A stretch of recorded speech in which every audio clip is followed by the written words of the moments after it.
আপনি যদি থাকতেন আমার ভাই মরতো না। যিশু তার কান্না দেখলেন, আর দেখলেন তার সঙ্গে যারা এসেছেন তারাও কাঁদছেন।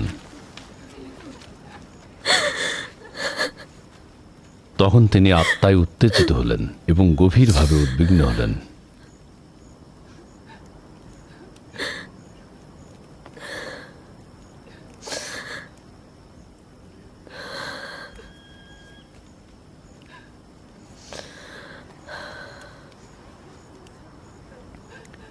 তাকে কোথায় রেখেছ?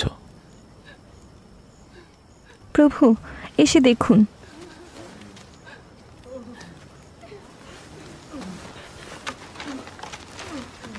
যিশু কাঁদলেন।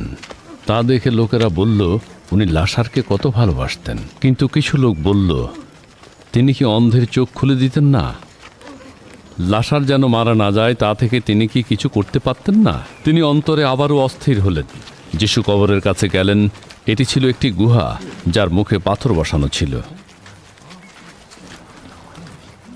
পাথরখানা সরাও। প্রভু, এখন সেখানে দুর্গন্ধ হয়েছে। 4 দিন হলো তাকে কবর দেয়া হয়েছে। আমি কি তোমাকে বলিনি, যদি বিশ্বাস করো তবে ঈশ্বরের মহিমা দেখতে পাবে?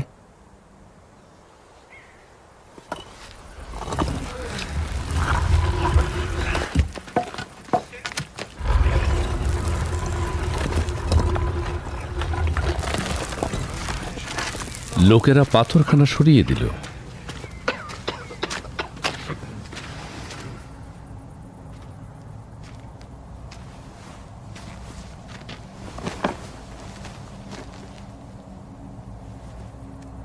এবং যিশু উপরের দিকে তাকালেন। পিতা, আমার কথা শুনেছ বলে তোমাকে ধন্যবাদ দিই।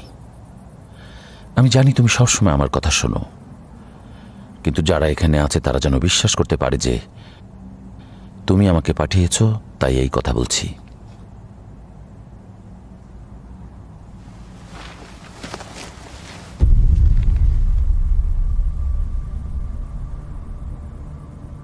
এই কথা বলার পর তিনি জোরে ডাক দিয়ে বললেন,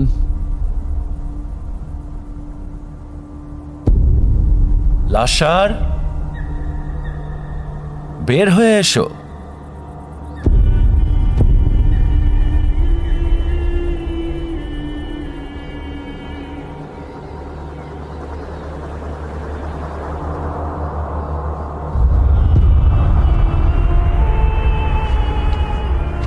সে বের হয়ে এলো।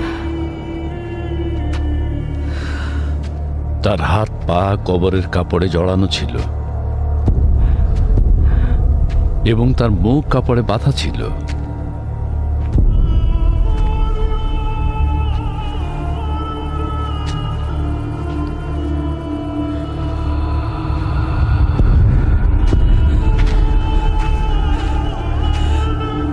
ওর বাঁধন খুলে দাও আর ওকে যেতে দাও। অনেক লোক যারা মরিয়মের কাছে এসেছিল তারা যিশুর এই কাজ দেখেছিল এবং তার উপর বিশ্বাস করল।